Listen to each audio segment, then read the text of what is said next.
Hello super investors. आज BCG ने सब मज़ा किरकिरा कर दिया और आज फिर से जो एक चल रही थी एक्शन, वो एक्शन से हो गया इमोशनल, जो कि आज अपर सर्किट नहीं लगा और सबका मूड हो गया ख़राब।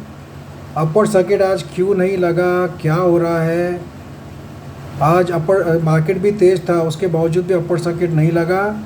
जो हम लोग लेके बैठे थे आशाएं कि बस अब तो जाकर रुकेगा डायरेक्ट 45-50 पे, ये तो हवा फूस हो गई। 30 के आसपास ही दम तोड़ दिया बीसीजी ने और फिर से आज अपर सर्किट नहीं लगा। नॉर्मल ट्रेडिंग किया, करीब करीब 1.5% 2% प्लस में क्लोज हुआ।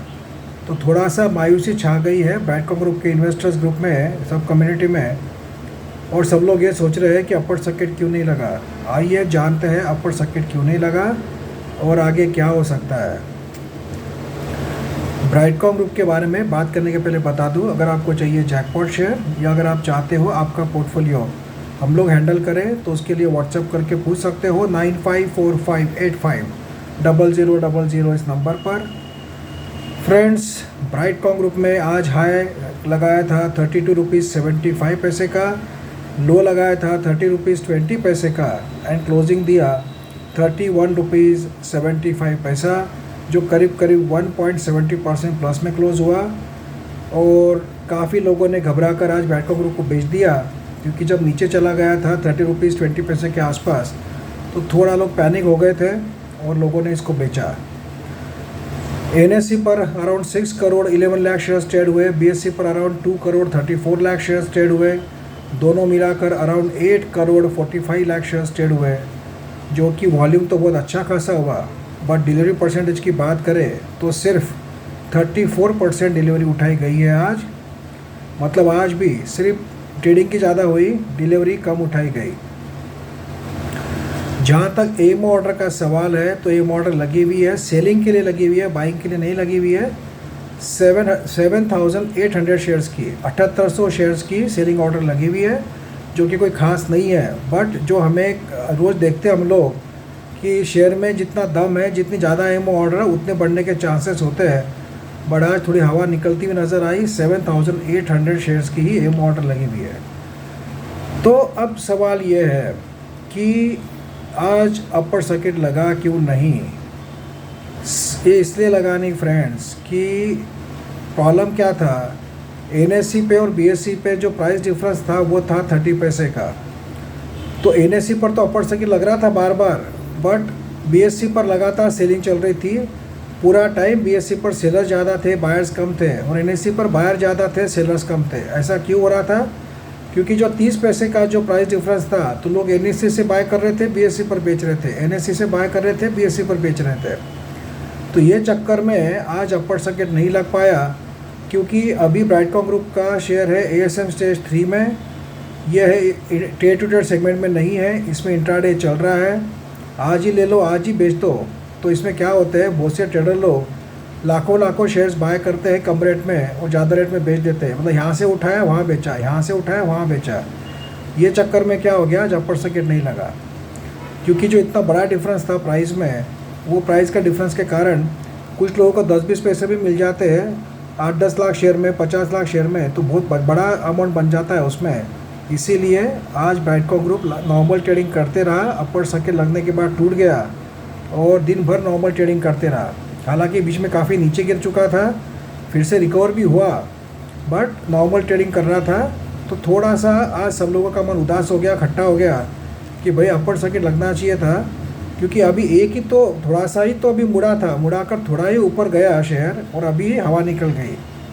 तो ये जो प्राइस डिफरेंस है और शेयर एएसएम स्टेज 3 में है, इसलिए दिक्कत है कि इसमें अपर सर्किट लगा नहीं। हालांकि सर्किट लिमिट 5% की है, वो कोई दिक्कत नहीं है, बट जो ये प्राइस डिफरेंस बीएससी एनएससी पर था, इसके कारण बार बार इसमें लोग एनएससी पर लेकर बीएससी पे बेच रहे थे और बाद में तो एनएससी पर ही वो सेलिंग बराबर आ रही थी, इसलिए इसमें अपर सर्किट लगा नहीं।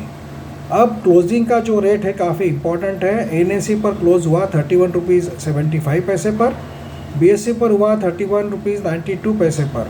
मतलब अभी भी 17 पैसे का डिफरेंस है बीएससी और एनएससी के रेट पर। ये अगर इक्वल क्लोज हो जाता तो हेडेक ख़त्म हो जाता। कल हो सकता था इस कारण से अपर सर्किट लगे, बट अभी भी 17 पैसे का फ़र्क है दोनों के रेट में, क्लोजिंग रेट में। बट पहले जो 30 पैसे का फ़र्क था, 30 पैसे का फ़र्क था, अभी वो हो चुका है 17 पैसा। तो ये ठीक है, अच्छी बात है। आज अगर आप देखोगे तो ASM स्टेज 3 में है। अगर 2-4 दिन अगर ये नॉर्मल ट्रेडिंग करता है BCG का शेयर, तो ये चला जाएगा ASM स्टेज 2 में। तो इसीलिए ये भी पॉसिबल है कि ऑपरेटर लोग चाहते हैं कि ये आगे ना बढ़े, ASM स्टेज 4 में ना जाए, इसमें इंट्राडे चलना चाहिए। तो इसलिए भी कभी कभी वो लोग इसमें नॉर्मल ट्रेडिंग कराते हैं, क्योंकि 2-4 दिन अपर सर्किट में जाता तो फिर से ये ASM स्टेज 4 में चला जाता था। तो वहाँ से जाने के रोकने के लिए भी ऑपरेटर लोग बार बार सेलिंग, यहाँ से अभी सिंपल हो गया है ना, बाय करो वापस बेच दो, बाय करो वापस बेच दो। तो इससे क्या होता है, रिटेल इन्वेस्टर तो घबरा जाते हैं, फिर उनकी हिम्मत टूट जाती है। अपर सर्किट जब खुल जाता है तो सबसे पहले घबराते हैं रिटेल इन्वेस्टर, तो उनकी बाइंग रुक जाती है। तो ये ऑपरेटर लोगों को बहुत आसान हो जाता है कि बाय करो सेल करो, बाय करो सेल करो। तो इसके कारण क्या हो जाता है, थोड़ा सा अपर सर्किट नहीं लगा तो लोग डर जाते हैं, और डरने के कारण ये नॉर्मल ट्रेडिंग करने लग जाता है। तो नॉर्मल ट्रेडिंग अगर 2-4 दिन किया तो ये ASM स्टेज 2 में चला जाएगा, और अगर वही 2-3 दिन और अपर सर्किट लगता था तो फिर से ये ASM स्टेज 4 में चल जाता था, T+2 सेगमेंट में चल जाता। तो वहाँ पे ऑपरेटर लोगों का जो इंट्राडे है बंद हो जाता है। इसलिए भी कभी कभी ऑपरेटर लोग ये मैनेज कर नॉर्मल ट्रेडिंग करने देते हैं, ये भी पॉसिबिलिटी होती है। तो अब ASM स्टेज 3 में है, 2-3 दिन अगर नॉर्मल ट्रेडिंग किया तो हमें ASM स्टेज 2 में भी जाते हुए दिख सकता है ब्रैडकॉम ग्रुप का शेयर। बट ऐसा कुछ नहीं है, कभी कभी शेयर कंसोलिडेट भी करता है। हो सकता है कुछ दिनों के लिए 30 से 36 रुपीज़ के रेंज में घूमता रहे, थोड़ा सा कंसोलिडेशन करे। बट टेंशन की बात एक ही है, वो भी आपको बताना चाहता हूँ। अभी मार्केट तो अपवर्ड मूव में है। आज निफ्टी तो प्लस में था, बट निफ्टी IT आज 0.47% डाउन में था। तो निफ्टी IT में अगर करेक्शन हुआ तो वो भी एक रीज़न था कि थोड़ा सा करेक्शन आया ब्रैडकॉम ग्रुप के शेयर में। तो थोड़ा सा देखिए, मार्केट इतना भागा है, थोड़ी बहुत गिरावट हो सकता है, हमें देखने को मिले मार्केट में आने वाले दिनों में। तो जब गिरावट होगी तो हो सकता है ब्रैडकॉम ग्रुप में भी सेल ऑफ आ सकता है थोड़ा सा। मैं ये नहीं बोल रहा हूँ कि लोअर सर्किट का सिलसिला शुरू हो जाएगा, बट अपर सर्किट में जो नॉन स्टॉप जाने की हमें एक्सपेक्टेशन थी वैसा शायद ना हो। तो थोड़ा सा शेयर स्लो हो जाएगा, तो डरने की बात नहीं है। अगर आपका लॉन्ग टर्म का नज़रिया है तो कभी कभी शेयर साइडवेज जाकर भी फिर से तेज़ी के लिए तैयार हो जाता है। और ये भी हो सकता है कि क्लोजिंग दोनों का इक्वल क्लोज हो जाए NSE BSE पर, तो फिर अपर सर्किट लगने के चांसेस बढ़ जाएंगे। क्योंकि ये जो बार जो बाइंग और सेलिंग यहाँ से लेके वहाँ बेचना जो चल रहा है वो स्टॉप हो गया, तो अपर सर्किट का चांसेस ज़्यादा हो जाएगा। इस बात को आप ध्यान रखिए। अभी कोई सपोर्ट रेजिस्टेंस की बात करके कोई मतलब नहीं है, क्योंकि अभी ऐसा कोई बात नहीं था कि रेजिस्टेंस था और उसको क्रॉस नहीं कर पाया। ये तो ठीक है, थोड़ा सा कंसोलिडेशन चल रहा है, और कंसोलिडेशन चला तो कोई गलत बात भी नहीं है। जहाँ तक RSI का सवाल है वो भी कंफर्टेबल है। जहाँ तक 200 DMA 50 DMA का बात है, 200 डेज मूविंग एवरेज और 50 डेज मूविंग एवरेज दोनों को से ऊपर चल रहा है, तो ऐसे भी कोई बात नहीं है कि उसका रेजिस्टेंस है।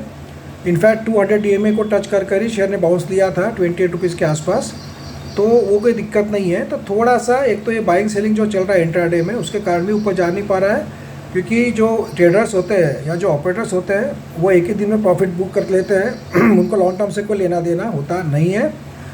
दूसरी बात, जो मार्केट इतना भाग चुका है तो लोगों के मन में थोड़ा डर है कि करेक्शन तो आएगा। ऐसा नहीं कि शेयर मार्केट क्रैश हो जाएगा, पर थोड़ा बहुत करेक्शन भी आया तो शेयर जो लगातार भागता है थोड़ा सा उसका स्पीड स्लो हो जाता है। और अभी कोई खास न्यूज़ है भी नहीं ब्रैडकॉम ग्रुप में, और अभी Q4 का रिज़ल्ट जो कंपनी की आदत है वो हिसाब से थोड़ा डिले ही आएगा, जो कि कंपनी बहुत जल्दी डिक्लेयर नहीं करती है। हालांकि कंपनी ने अगर Q4 के रिज़ल्ट की डेट जल्दी डिक्लेयर कर दी तो फिर से तेज़ी आ सकती है ज़बरदस्त, बट अगर लेट ही डिक्लेयर किया तो थोड़ा सा डिले भी हो सकता है। तो इसीलिए थोड़ा सा पेशेंस रखिए। अगर आपका लॉन्ग टर्म का नज़रिया होगा तो डरने की ज़रूरत नहीं है। अगर आपने शॉर्ट टर्म के हिसाब से प्रॉफिट के लिए बाय किया था तो आप प्रॉफिट बुक करके बैठ सकते हो। जब एक पावरफुल अपर सर्किट लगेगा या लगते हुए दिखेगा तो आप फिर से एंट्री कर सकते हो, क्योंकि कोई भी शेयर लगातार ऐसा नहीं है कि अपर सर्किट में ही जाएगा। और एक हेल्दी साइन होता है जब शेयर कंसोलिडेशन करता है या साइडवेज जाता है तो वो भी एक हेल्दी साइन होता है। ज़रूरी नहीं है कि शेयर लगातार अपर सर्किट में ही जाए। दिक्कत यह है कि ब्रैडकॉम ग्रुप के जितने भी इन्वेस्टर्स हैं, फैमिली है, वो लोगों को आदत है अपर सर्किट देखने की, तो ज़रा भी शेयर स्लो होता है तो उनका मूड ख़राब हो जाता है। तो ऐसा नहीं होता है, थोड़ा पेशेंस रखिए, जाएगा मूव करेगा। तो ये डिपेंड करेगा कि दोनों का प्राइस इक्वल हो जाए BSE NSE पर, तो काफ़ी चांसेस बढ़ जाएंगे। दूसरी बात, मार्केट में थोड़ी अगर गिरावट आई तो थोड़ा करेक्शन भी आएगा, बट हो सकता है कि कंसोलिडेशन जोन जो है, जो कि करीब करीब 32 से 36 के रेंज में हो सकता है, कुछ दिन मूवमेंट करके फिर से ऊपर के रैली के लिए तैयार हो, ऐसा भी हो सकता है। तो डरने वाली बात नहीं है, और इसीलिए डिसीजन आपको लेना है कि आप लॉन्ग टर्म के नज़रिए से लेके बैठे हो तो डरने की ज़रूरत नहीं है। और मुझे ये समझ में आता है, सब लोग बोलते हैं मैंने लॉन्ग टर्म के लिए लिया है, और जैसा ही शेयर अपर सर्किट नहीं मारता है या नीचे चला जाता है या साइडवेज जाता है तो सब तुरंत शॉर्ट टर्म के इन्वेस्टर हो जाते हैं। तो ऐसा नहीं करना चाहिए, आपको फर्मली बैठे रहना पड़ता है। Patience is the key for long term wealth building, इस बात को आप ध्यान रखिए। लॉन्ग टर्म में इन्वेस्टमेंट होगा तो, और शॉर्ट टर्म के हिसाब से लिया है तो आपने प्रॉफिट बुक किया तो कोई गलत बात नहीं है, या अगर आपने एग्जिट कर लिया डर के मारे तो भी गलत बात नहीं है, क्योंकि आपने शॉर्ट टर्म के लिए लिया था। तो वो हिसाब से आप ट्रेड कीजिए, थोड़ा रुकिए, हो सकता है फिर से अपर सर्किट लगे प्राइस एडजस्टमेंट होने के बाद, तो टेंशन की बात नहीं है। तो मेन तो ये जो बाइंग सेलिंग चल रही है लगातार, इंट्राडे चल रहा है, उसका भी एक कारण है कि इसमें अपर सर्किट नहीं लगा। क्योंकि जो ट्रेडर लोग होते हैं, देखिए आजकल लोग क्या था 30 रुपीज़ 20 पैसा, अब वहाँ से लेकर किसी ने बेचा होगा आज 31 रुपीज़ में, 31 रुपीज़ 50 पैसे में, तो उन्होंने अच्छा पैसा बना लिया। एक ही दिन में 50 पैसे 75 पैसे बना लिए लाखों शेयर्स पर, तो अच्छा प्रॉफिट हो जाता है। तो इसलिए ऐसे लोग हैं इसमें, जिसके कारण भी थोड़ा सा हर्डल आ सकता है नॉन स्टॉप अपर सर्किट में जाने के लिए। इस बात को भी आपको ध्यान में रखकर बैठको ग्रुप में बने रहना है। बट लॉन्ग टर्म का नज़रिया होगा तो आप होल्ड कर सकते हो, शॉर्ट टर्म का नज़रिया होगा तो time to time profit book करके फिर से लोअर लेवल पर री एंट्री कर सकते हो। देखना यह है कि कल प्राइस अगर एडजस्ट हो गया, इक्वल क्लोज हुआ, तो फिर से अपर सर्किट के चांसेस बढ़ते हुए दिखेंगे, तो टेंशन लेने की ज़रूरत नहीं है। हालांकि आज नीचे जाकर फिर से रिकवर हो गया, ये इसमें भी बैठको ग्रुप की स्ट्रेंथ आपको देखने को मिली होगी। तो देखते हैं कल क्या होता है, बट डरिए मत, थोड़ा सा शेयर मार्केट में चलते रहता है। कोई भी शेयर नॉन स्टॉप ऊपर भी जाता नहीं है, नीचे भी जाता नहीं है, और कभी कभी कंसोलिडेशन भी करता है। Thank you friends.